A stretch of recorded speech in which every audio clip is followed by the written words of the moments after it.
Next up, I said yesterday that I was going to talk today a little bit more about feedback, because obviously there's a lot of feedback happening in this room. And I think one of the most important things, it's interesting that nobody mentioned this in the testimonials.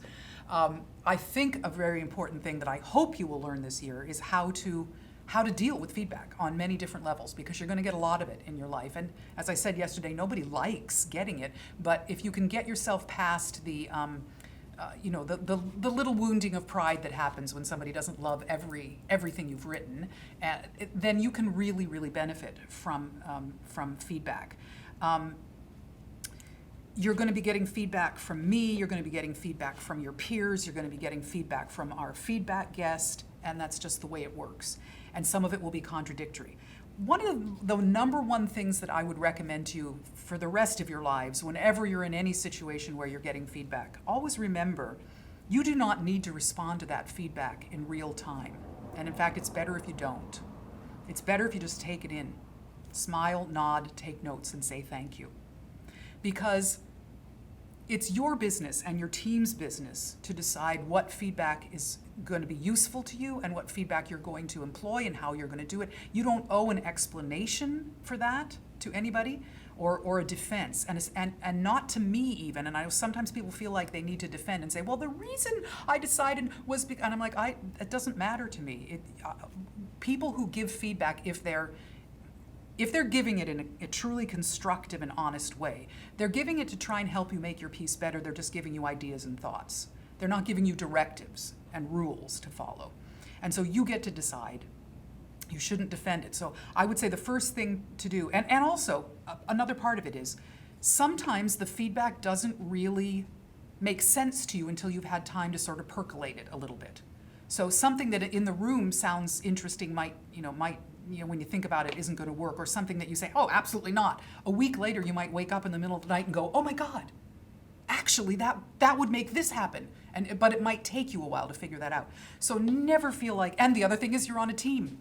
So you shouldn't be trying to respond to feedback until you know how your team is responding to the feedback. So the number one thing, what that means a lot in this room is that there's a lot of feedback and then a lot of silence because people don't respond to the feedback. But I think that's a smart way to do it. If you have an honest question because you don't understand the feedback and you want clarity, that's perfectly all right. But in fact, this is a little silly, and I don't use these too much, but I made these years ago. These are my 3 rules for feedback in the room. This one says, if you disagree, don't defend. So if someone's giving you feedback and you disagree with it, you can still smile and nod and say thank you. You don't need to defend because you know you're not going to implement it, and that's your right. So just say thank you. And you'll find the feedback session goes a lot more quickly then too. Because if you defend yourself, then the person is liable to start arguing with you, and it's a terrible thing. If we misunderstand, don't explain. What this one means is, if I say, well, he wouldn't kill her because he knows that she's his mother, and so you might say, no. Actually, he knows that she's not his mother because, and you try to give me a bunch of reasons. And those reasons might be very valid. They might be something that was very clearly in a previous scene and I dozed off or something and I didn't hear it. And so you may be absolutely right, or it may be something that you haven't yet put in your story. But the most important thing to remember is if someone is asking you a question, it means that in the moment that it happened, they didn't understand it. That's all the information you need. Then you just need to look back at your story and go, why didn't they understand that? Were they asleep? Okay, then we can ignore that. Or is there something we could have done to make sure they wouldn't have missed it? So you don't need to explain to me in the room what I misunderstood, because that's not useful. You need to figure out how can you make your script not cause that question to come up again for an audience member in the future. Because you don't get to walk out on stage and explain to your audience. So, and then the third one, this was a fun one. If you agree, don't rewrite yet. This is the other side of the coin. Someone will say, well, it might be cool if he didn't, shoot her at this and did that later. And you might go, oh, that's awesome. Okay, because then if we did that, then we could. And you see people start to actually rewrite the show right there in the feedback session. And usually when I see that happening, I say, slow down, stop. First of all, you have to check in with your team.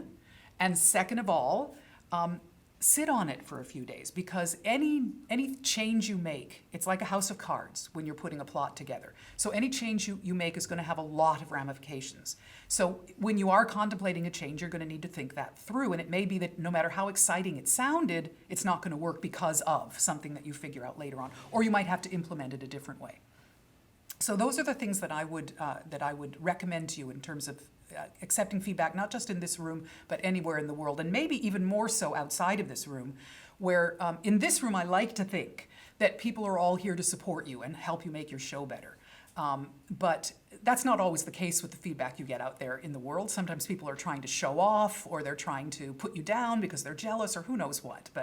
And that's why out there it's even more important. Just smile and nod and say thank you. And the stuff that works, use it, and the stuff that doesn't, throw it away. Now, the next step of that, though, is once your team gets together, if you found that there's some feedback that really resonates with you, and there's a question that somebody asked that the whole team goes, oh man, yeah, I can see why people would be confused at that moment in the show. We need to figure that out. I usually say that I think there are three main different ways to deal with a question like that when the team has decided it needs to be dealt with. One is to explain it. So that means put in more verbiage and more story in order to make it clear. That, to me, it's doable, but it's the least elegant way to do it because it involves more exposition and more explanation, and it's cerebral, and it works, but it's not the best choice. The next one is to eliminate the question. In other words, back up a few scenes and have something happen so that by the time we get to that moment, that question won't even happen. I think that's the best way to do it, because then you're not bogging yourself down with exposition and explanation, but you are preparing the audience to understand things as it goes along. You're planting the seeds that you need along the way. The third one is sort of a fun one. I call it acknowledgement. Sometimes, especially in a comedy, it's enough to simply acknowledge that there is a question. And you'll find, interestingly, I think, that an audience, if someone on the stage asks the question that is in your brain, it doesn't even matter what the answer is or if there is an answer. Just the fact that somebody questioned it makes you calm down and go, okay, someone else thought that was weird too. I'm not the only one. So if you say, well, why would he come in the window when he just could have come in the door? And you're sitting in the audience thinking that. So if a character on stage goes, wait a minute, why did you come in the window when you could have come in the door? It doesn't matter what the other person answers. It really doesn't. It could be ludicrous. They could sidestep it and not answer. I'll tell you later. It doesn't really matter. So you can employ that for comic effect, but you can also employ it in moments where you really don't have a good answer for the question, but you'd like to get rid of it. So sometimes it's a really good way to just get rid of a question that's sort of niggly and it's bothering you, but it's not important enough to waste time trying to set it up or deal with it. Just acknowledge it and move on.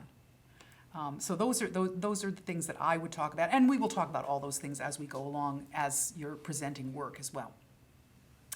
And then I said, when you are giving, if you're a person who's giving feedback in the room, I talked about this a bit yesterday, make sure that it's always really clear that you're stating your opinion, not something that is somehow a truth, because it's your opinion, no matter how much truth may be in it. And same with me. When I say things to you, I am telling you my opinion or my thoughts. You don't have to agree with me. I don't expect you to always agree with me.